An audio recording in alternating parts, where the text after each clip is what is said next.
হয় এই মুহূৰ্তত দিবলৈ লৈছোঁ এক বিগ ব্ৰেকিং নিউজ। মই বৰ্তমান উপস্থিত আছোঁ হোজাইস্থিত আনফৰ হাউচত, আৰু আনফৰ হাউচত মৌলানা মস্তাক আনফৰ চাহাবে অসম ৰাজ্যিক জমিয়তৰ সভাপতিয়ে এই মুহূৰ্তত এখন সংবাদমেলৰ আয়োজন কৰিছে, আৰু সংবাদমেলত কেইবাটাও গুৰুত্বৰ অভিযোগ উত্থাপন কৰিছে। তাৰে মাজত হ'ল মৌলানা বদৰুদ্দিন আজমলৰ কাৰণেই আজি সংখ্যালঘু মুছলমানসকলৰ এই অৱস্থা হৈছে, এই বুলিও তেখেতে অভিযোগ উত্থাপন কৰিছে। লগতে শ বিঘা মৌলানা বদৰুদ্দিন আজমলৰ যি মাটি আছে সেই মাটি চৰকাৰে তদন্ত কৰি সেইসকল লোকক তাত সংস্থাপন দিব লাগে এই বুলি অভিযোগ উত্থাপন কৰিছে। আৰু এই মুহূৰ্তত মই পোনে আপোনালোকক সেই সংবাদমেললৈ লৈ যাবলৈ চেষ্টা কৰিছোঁ। সেই সৰ্বপ্ৰথমে আপোনালোকক মই ধন্যবাদ জ্ঞাপন কৰিছোঁ।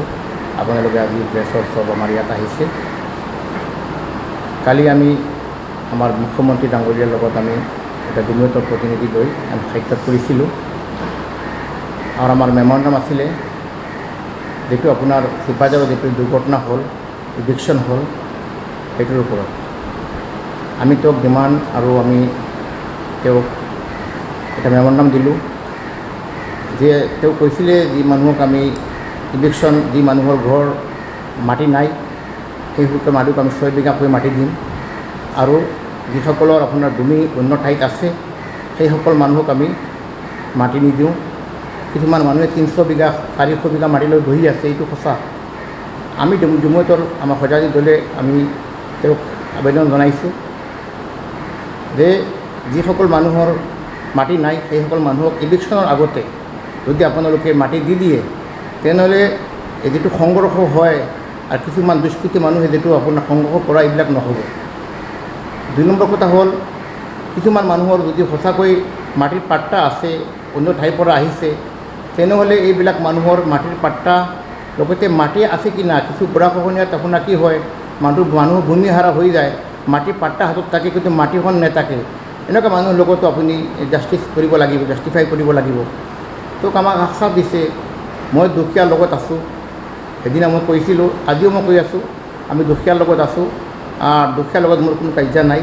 যিসকল মানুহে 300-400 বিঘা লৈ বহি আছে, আমি এইটো কথা কৈছোঁ, যিসকল 400 বিঘা মাটি লৈ বহি আছে, যদি সেইসকল মানুহ সঁচাকৈ যদি পাট্টা চাট্টা অন্য ঠাইত নাই সেই সকলোকে আপুনি এটা মাটি দিব। এটা হ'ল এইটো। 2 নম্বৰ হ'ল আপোনাৰ যে এজন প্ৰেছৰ নহয়, মই ক'ম এইটো কেমেৰামেন, আৰু কেমেৰামেনে যিটো আপোনাৰ যি আপোনাৰ ঘটনা আৰু যি দুৰ্ভাগ্যজনক যি ভূমিকা আদায় কৰিছে, সঁচাকৈ আমি অসমবাসী গোটেই ভাৰতত বিশ্বত আমি লজ্জিত হৈছোঁ। সেইকাৰণে এনেকুৱা মানুহৰ এনেকুৱা চিন্তাধাৰা মানুহক এটা ভাল এটা শাস্তি হ'ব লাগে। আমি তেওঁক এইটো আমাৰ জমিয়তৰ সজাতি দলে আমি তেওঁক আহ্বান জনাইছোঁ।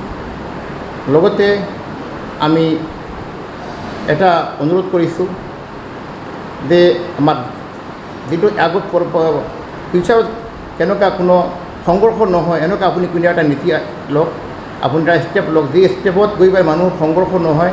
মানুহবিলাকক যদি আগতে আপুনি মাটি এটা লেণ্ড দি দিয়ে, পাট্টা দি দিয়ে, তেতিয়া আপুনি এভিকশ্যন কৰিব, আমাৰ কোনো আপত্তি নাই। আমি কেতিয়াও নিবিচাৰোঁ চৰকাৰী মাটিত মানুহ থাকিব লাগিব। চৰকাৰৰ কামত আহি চৰকাৰে কোনো ঠাইত বেলেগ মাটি দি দিয়ক। তেওঁ কৈছে ইমান বহুত মাটি আছে, আমি 500 বিঘা 400 বিঘা মানুহ লৈ যাব, এইটো নিয়াৰ কথা নেকি? আমি তেওঁ কথাটো আমি গ্ৰহণ কৰিছোঁ। সঁচাকৈ এইটো নিয়াৰ কথা নহয়। যদি কোনো মানুহে 300 বিঘা 400 বিঘা মাটি, এতিয়া আমি দেখি আছোঁ সঁচাকৈ কিছুমান মানুহে যেতিয়া গড়হাৰা হ'ল, ভূমিহাৰা হ'ল, সেইবিলাক মানুহ কিছুমান ঠাইত গৈ আছে, এই মানুহবিলাকে কি কৰিব? কাৰণ চৰকাৰে যদি এইবিলাক প্লান যদি আগত যেতিয়া 6 বিঘা মাটি দি আছে আমাৰ মুখ্যমন্ত্ৰী ডাঙৰীয়াই, সেইবিলাক মানুহ যদি আগতে যদি এইবিলাক প্লান কৰি লয়, তেনেহ'লে মানুহবিলাক অন্য ঠাইত গৈ পাৰি, আৰু মানুহবিলাকৰ ভিতৰত অন্তৰত লাগে আমি 50 বছৰৰ পৰা ইয়াত বসবাস কৰি আছোঁ, ইয়াত হঠাৎকৈ আৰু কিছুমান ঠাইৰ মানুহ আহি গ'ল, আৰু পিছত আৰু এটা সংঘৰ্ষ আৰম্ভ হয়। সেইকাৰণে আমাৰ কথা হ'ল এটাই ডিমাণ্ড যে আপুনি আগতে মাটিবিলাক দি দিলে আৰু ফিউচাৰত কিয় সংঘৰ্ষ নহ'ব। এইটো হ'ল আমাৰ কালিৰ যিটো মেইন আমাৰ কথা। আৰু কিছুমান কথা হৈছিলে, এডুকেশ্যন লৈ কথা হৈছে, আমাৰ সংখ্যালঘু মাইনৰিটিৰ যিবিলাক এডুকেশ্যনৰ কথা আছে, অকণমান চৰকাৰে এইটোৰ ওপৰত ধ্যান দিব লাগিব। স্কলাৰশ্বিপৰ কথা আছে সংখ্যালঘুৰ। আমি এটা ডিমাণ্ড পকেট ৰাখিছিলোঁ ইমামসকলৰ, বহুত দুখীয়া মানুহ মছজিদৰ ইমামসকল, সেইসকলক কোনো দৰমহা কম পায়। চৰকাৰৰ পৰা যিসকল অন্য ধৰ্মীয় মানুহ যেনেকুৱা ইমামসকলক দৰমহা দি আছে, কিবা এটা দিয়ক। তেওঁ এতিয়াও আকৌ এইটো একো কোৱা নাই, কিন্তু চিন্তা কৰিব কৈছে। এইটো আমাৰ কালি আমাৰ মেইন আছিলে। আপুনি যদি আমাক কোনো প্ৰশ্ন সুধিব লাগে কৰক আপোনালোকে। আপোনালোকে কিবা বেলেগ আৰু মাটি বাটি কিবা টকা পইচা আমি চি এম ছাৰক ক'লোঁ এটা কম্পেনচেশ্যন যিসকল মানুহ দুখীয়া মৰিছে সেইবিলাক মানুহক আপুনি এটা কম্পেনচেশ্যন দিব লাগিব। সিহঁতে অতি শীঘ্ৰে আপোনাৰ বিজেপি চৰকাৰৰ পৰা চি এম ছাৰে কিবা এটা ঘোষণা কৰিব, আমাক কৈছে দিব, এইটো কম্পেনচেশ্যন দিব তেওঁলোকে। আপুনি যিটো আমি চৰকাৰী মাটিত ভূমিত মানুহ থকা আমি কেতিয়াও পক্ষত নাই, কিন্তু মানুহ যিবিলাকৰ মানুহ গৰাখা কৰি সময়ত মানুহবিলাক যেতিয়া ব্ৰহ্মপুত্ৰ নদীয়ে কিমান হাজাৰ বিঘা মাটি লৈ যায় সেইবিলাক মানুহ ক'ত যাব, তেতিয়া মানুহ ভূমিহাৰা হয়। সেই যিবিলাক মানুহ যিসকল দুখীয়া গৰীব মানুহ সেইসকল মানুহৰ লগত ইনচাফ হ'ব লাগে। সেইসকল মানুহ যেতিয়া আপোনাৰ চহৰ এলেকাত থাকে কেতিয়াবা ব্ৰহ্মপুত্ৰ লৈ যায় সেইবিলাক মানুহৰ মাটি হ'ব লাগে, এইটো আমি পক্ষত। কিন্তু আমি এইটো নিবিচাৰোঁ 500 বিঘা 400 বিঘা মাটি কোনোবাই কব্জা কৰি জমিদাৰী কৰিব, এইটো পক্ষত নহয়। যিটো হৈছে কিছুমান আমি শুনা পাইছোঁ এইটো শুনি পেলাই খুব আমাৰ বেয়া লাগিছে। চি এম ছাৰক কিছুমান মানুহে কথা পাতিছে আমি মাটিবিলাক দিম, তথাপিও কিছুমান মানুহবিলাকে এইটো এডভান্টেজ ল'লে শুনিছোঁ আমি। 27-28 লাখ টকা মানুহৰ পৰা ল'লে, কোনে ল'লে এইটো চি এমে তথ্য দিব, চি এম ছাৰে তথ্য দিব, এইটোতো আমি ক'ব নোৱাৰোঁ।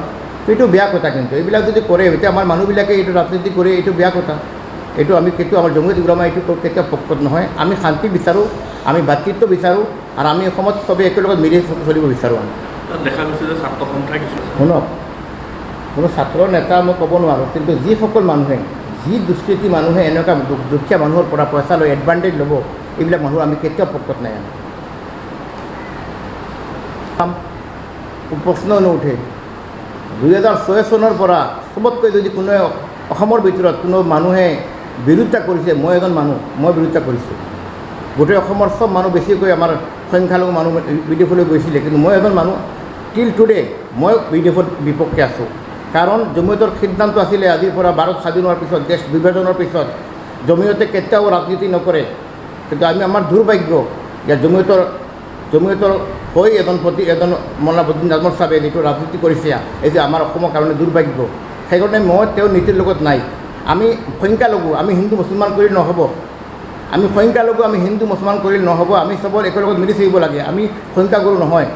সেইকাৰণে অসমত যিটো আজি যে বাতাবৰণ সৃষ্টি হৈছে, আমি কি লাভ কৰিছোঁ, আমাৰ কি অসমৰ এই ইউডিএফ দলে মানুহৰ কি ফায়দা কৰিছে আমাক দেখুৱাই দিয়ক আপোনালোকে। এটা সময়ত কংগ্ৰেছৰ আছিলে আপোনাৰ 32টা চিট MLA মন্ত্ৰী আছিলে, কি হ'ল ইউডিএফ যেতিয়া আহিলে প্ৰথম 12-13টা, কংগ্ৰেছ 16টা, আকৌ ইউডিএফ 18, কংগ্ৰেছ 12-10, আকৌ কংগ্ৰেছ 16, 13। লাভ কি হ'ল? সংখ্যালঘুৰ ভিতৰত থাকি গ'ল। আৰু ৰাজনীতি কি হ'ল? ৰাজনীতি কৰিছে, হিন্দু মুছলমান কৰিছে। এইটো আমি বিচাৰোঁ নেকি? আমি জমিয়তে কেতিয়াও নিবিচাৰোঁ। সেইকাৰণে এই জমিয়ত দুৰ্ভাগ হ'ল।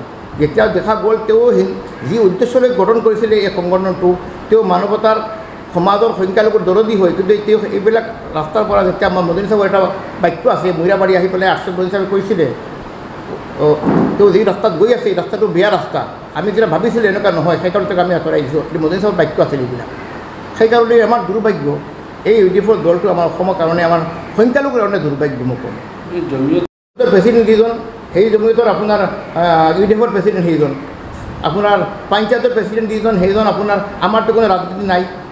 যি চৰকাৰ আহিব, চৰকাৰৰ লগত আমি আমাৰ সমাজৰ মাত মাতিম, সেইটো আমাৰ জমিয়তৰ নীতি। আমাৰ মানে আপুনি ক'বলৈ গ'লে মানে ইউডিএফৰ কাৰণে মুছলমানসকলৰ ক্ষতি হৈছে, বহুত ক্ষতি হৈছে। কিয় ক্ষতি হোৱা নাই আপুনি কওকচোন? হিন্দু মুছলমান বিজেপিৰ অস্তিত্ব আছিল নেকি অসমত? ইউডিএফ অহাৰ পিছত বিজেপিৰ অস্তিত্ব হ'ল। আজি বিজেপিয়ে সিহঁতৰ সংখ্যাগুৰু তেওঁসকলে আপোনাৰ সংখ্যাগুৰুৰ আৰু বিজেপি যিসকল আপোনাৰ সমৰ্থনকাৰী হিন্দু মুছলিম কৰিব, আৰম্ভণি কোনে কৰিছে? আৰম্ভণি অসমত হিন্দু মুছলিম কোনে কৰিছে?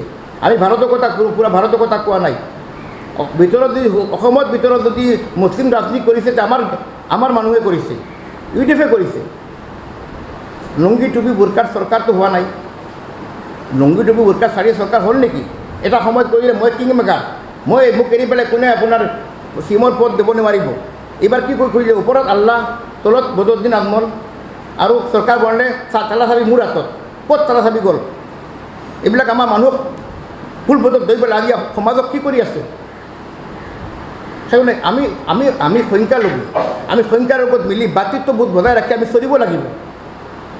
এক প্ৰকাৰে ৰাজনীতিৰ দল খুলি সংখ্যা লয় নেকি? পূৰা বিপদে পৰিচালি কৰিছে, গেৰাণ্টি কৰিছোঁ মই।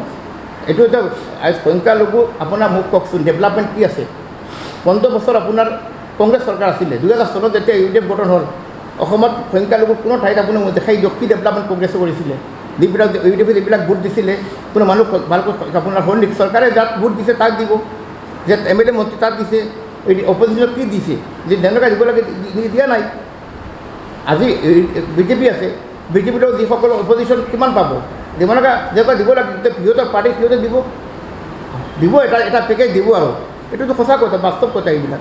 যিহেতু আপুনি আগৰ বৰ্ষৰ লগত জড়িত আছে, কেইদিনমান আগতে বদলি কৈছে যেন বিজেপি চৰকাৰ বা বৰ্তমান অসমৰ মুখ্যমন্ত্ৰী আগৰ ব্যৱসায় বৈধ কৰি দিছে, কোনো মানে পুলিচৰ ৰেকৰ্ড বা এই ক্ষেত্ৰত আপুনি কি ক'ব? শুনক, এইটো দুৰ্ভাগ্য। কংগ্ৰেছৰ কথা কম। আমাৰ কংগ্ৰেছৰ এজন মন্ত্ৰী আছিলে, সংখ্যালঘু প্ৰভাৱশালী মন্ত্ৰী। 9 বছৰ মই তেওঁৰ পিছত ঘূৰিছোঁ আগতো এৰিবলৈ কাৰণে। এতিয়া সংখ্যালঘু 90% সংখ্যালঘু মানুহৰ হাতত ব্যৱসায়টো আছিলে। তেওঁ 9 বছৰ এৰি দিছিল নেকি? ফৰেষ্ট মন্ত্ৰী হোৱাৰ পিছতো এৰি দিয়া নাই, মুখেৰে খুলি দিছিলে। কিন্তু আজি যদি সঁচাকৈ যদি কওঁ, মোক ক'লে কওঁ মই বিজেপি সমৰ্থন কৰিছোঁ, এইবিলাক কৈ দিব। এই মাজতে মই CM ছাৰৰ সন্মানীয় কুমাৰ ছাৰৰ মিটিঙত গৈছিলোঁ, মোক কিবাকিবি বিজেপিৰ কৈ দিলে। কালি কংগ্ৰেছত বহিলে মানুহবোৰ কংগ্ৰেছৰ কিবা হৈ গ'ল। এনেকুৱা নহয়, জমিত নীতি আছে। আমি সমাজৰ স্বাৰ্থৰ কাৰণে সমাজৰ উন্নতি বিচাৰোঁ। আমি সমাজৰ উন্নতিৰ কাৰণে আমাৰ যি চৰকাৰ আহিব তেওঁৰ লগত আমি গৈ পেলাই আমাৰ সমাজৰ মাত মাতিব লাগিব। আজি যেতিয়া ইভিকশ্যন ডেটো হ'ল, আমি নামাতিলে কোনে জমিতে নামাতি কোনে মাতিব কওকচোন? আমি মাতিব লাগিব। আমি সেইকাৰণে মই বিজেপি হৈ গৈছোঁ নেকি, মই কংগ্ৰেছ হৈ গৈছোঁ নেকি? আমি কোনো পলিটিকেল পাৰ্টিৰ লগত নহয়। এতিয়া আমি সমাজৰ কাম কৰি যাম। কি লাভ হয়? আমি মোৰ জীৱনত কোনো মটিভেশ্যন নাই, মোৰ প্লান নাই যে মই পলিটিক্স আহিম। মইতো কিছুমান মানুহ দেখিলোঁ, দেখিলোঁ নাম্বাৰ জাৰি, কিন্তু কি পলিটিক্স কৰি আছে মই দেখা নাই নেকি? ভয় লাগে। আল্লাহতো মোক জবাব দিব লাগিব, ওপৰত মই এদিন যাব লাগিব। মই তথাপিও কেতিয়ালৈকে আপোনাৰ ৰাজনৈতিক মোৰ কেতিয়াও নাই। আজি লিখি থৈ দিয়ক, মই কেতিয়া ৰাজনীতি নাহোঁ। মই সমাজৰ জাতি ধৰ্ম বৰ্ণ নিৰ্বিশেষে মই সমাজৰ কাম কৰি যাম, ইনশাআল্লাহ কাম কৰি যাম। মোৰ কাৰণে হিন্দু মুছলিম চব একেই, আমি চব একেলগত মিলি চলিব লাগিব। আৰু এটা কথা ক'ম, তেওঁ যে আপোনাৰ সংখ্যালঘুৰ দৰদী বুলি কয়, আজি বিজেপি চৰকাৰে কৈছে 6 বিঘাকৈ, CM ছাৰে ক'লে 6 বিঘাকৈ আমি মাটি দিম। এই পাবিজুৰিত মাটি আছে 150 বিঘা মাটি, চৰকাৰী মাটি। তেওঁৰ এটা IT চলি আছে, ঠিক আছে। বাকী এইবিলাক লেণ্ড আছে। কিছুমান মানুহ যিবিলাক এভিকশ্যন হ'ল, সেইবিলাক মানুহ ইমান সমাজ দৰদিত, মানুহ, ইমানটো সংখ্যালঘু দৰদি। এই মাটিখন দি দিয়ক, ইভিকশ্যন মানুহবিলাকক আধা বিঘাকৈ এক কাটাকৈ দি দিয়ক, 500 মানুহ ফেমিলি আনি দিয়ক। মানে স্যার আপুনি ক'ব বিচাৰিছে যে বদৰুদ্দিনৰ হাজাৰ বিঘা মাটি আছে? আমি 1000 বিঘা কোৱা নাই। যিমান তেওঁৰ চৰকাৰী মাটি ল'লে, কিছুমান মাটি যদি চৰকাৰী তদন্ত কৰক, যদি চৰকাৰী মাটি তাকে খালী পৰি আছে, এনেকুৱা মই নাজানো, কিন্তু এটা মাটি জানো পাবিজুৰিত আছে। IT এটা স্কুল চলি আছে, IT চলি আছে।